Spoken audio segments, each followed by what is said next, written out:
আজকে আমরা সবাই মিলে চলে এসেছি ইসকন অ্যাবিটস হায়দ্রাবাদ। খুব সুন্দর মন্দিরটা, দুপাশে এত সুন্দর ভগবানের লীলা উপর সমস্ত স্ট্রাকচারগুলো করা রয়েছে এবং তার নিচে ভগবানের কোন লীলায় কি কি অবতার সেই অবতারও লেখা রয়েছে। আর আজকে হচ্ছে মোক্ষদা একাদশীর দিন। আজ ভগবান শ্রীকৃষ্ণ অর্জুনকে গীতার জ্ঞান দান করেছিলেন, তাই আজকের দিনের তাৎপর্য খুবই গুরুত্বপূর্ণ। আর ব্লগটা অবশ্যই তোমরা শুরু থেকে শেষ অবধি দেখো, আর আমি লিঙ্কটা ডেসক্রিপশন বক্সে দিয়ে দেবো। তোমরাও যেতে পারো মন্দিরে এবং দর্শন করতে পারো।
Hello everyone and welcome back to our channel the bomb connections. আশা করি তোমরা সবাই খুব ভালো আছো অ্যান্ড আমরাও খুব ভালো আছি।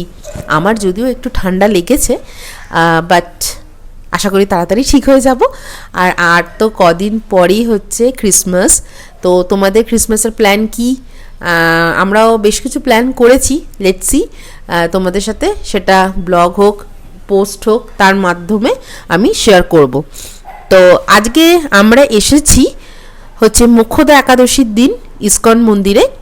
অ্যান্ড এত সুন্দর লাগলো এই ইসকন মন্দির। আমাদের এখানে হায়দ্রাবাদে দুটো ইসকন মন্দির আছে। তো এটা হচ্ছে অ্যাবিটসের ইসকন মন্দির। আমি এর লিঙ্কটা অবশ্যই শেয়ার করে দেব, তোমরাও চাইলে অবশ্যই যেতে পারো মন্দিরে। অপূর্ব সুন্দর। আমি প্রথমবার এলাম হায়দ্রাবাদের ইসকনে। এত সুন্দর করে দেখা, মানে অপূর্ব। দেখো আমি দেখাচ্ছি স্ট্রাকচারগুলো। এটা তো মানে আমাদের দামোদর মাসে আমরা যখন ভগবান দামোদরকে আরতি করি, তখন এই যে মা যশোদা গোপালকে বেঁধে রেখেছে।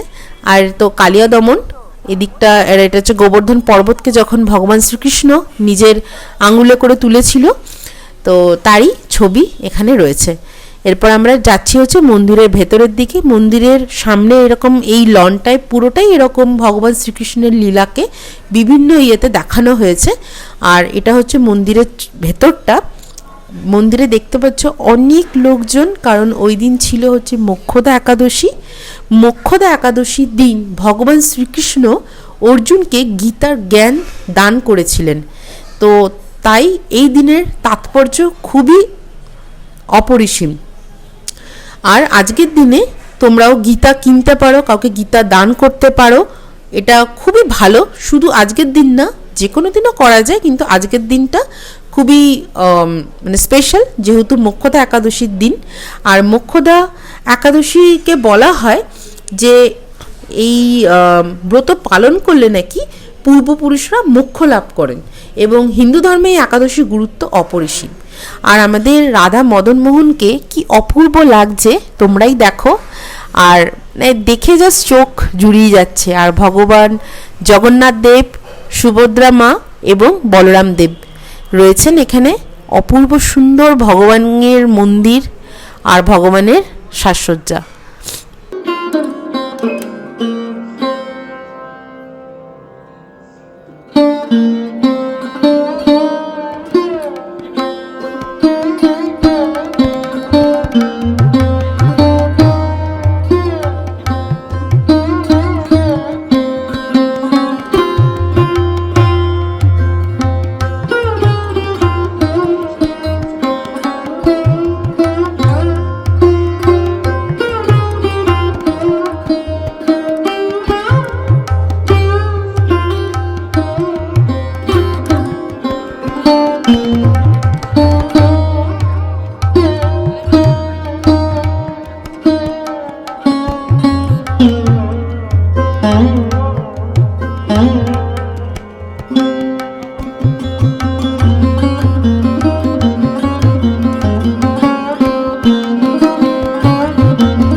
ভগবানের দর্শনের পর আমরা গেলাম হচ্ছে ইসকনের যে এখানে দোকান রয়েছে আর কি, বিভিন্ন ধরনের ভগবানের পূজার সামগ্রী থেকে শুরু করে ভগবানের ফটো ফ্রেম সমস্ত কিছু রয়েছে।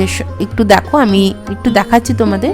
এখানে রয়েছে গোপালের মুকুট, আর এই যে ফটো ফ্রেমটা দেখছো রাধা মাধব এবং রাধারানীর, এই একটা ফটো ফ্রেমের আজকে আমার অনেক দিনের ইচ্ছা ছিল। আর মার দুর্গাপুরের ইসকন থেকে ভেবেছিল নিয়ে আসবে, কিন্তু যেহেতু ফটো ফ্রেমটা অনেকটা বড়, আনার একটু অসুবিধা তো রয়েইছে, তাই। আর এটা কিন্তু কাঁচের ফ্রেমের উপরটা কিন্তু গ্লাস আছে, তাই মা আর বাবা এখান থেকে আমাকে এই ভগবানের ফ্রেমটা কিনে দিয়েছে।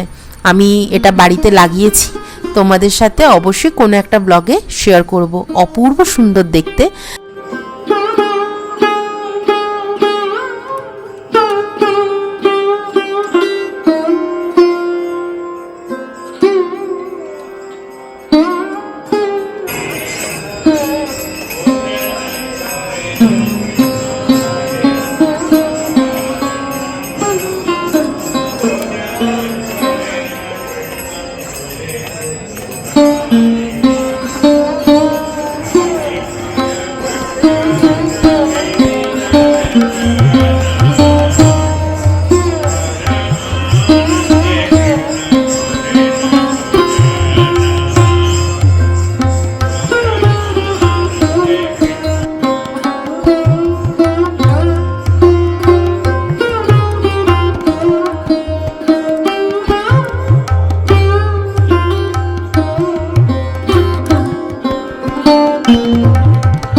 এখন হচ্ছে ভগবানের আরতি, আর এত সুন্দর লাগছে দেখতে ভগবানকে, মানে মনে হচ্ছে যেন দেখতেই থাকি, এত সুন্দর। এই দেখো রাধা মাধব, রাধারানী, এদিকে রয়েছে বলরাম দেব, সুভদ্রামা এবং জগন্নাথ দেব, আমাদের জগতের নাথ জগন্নাথ দেব।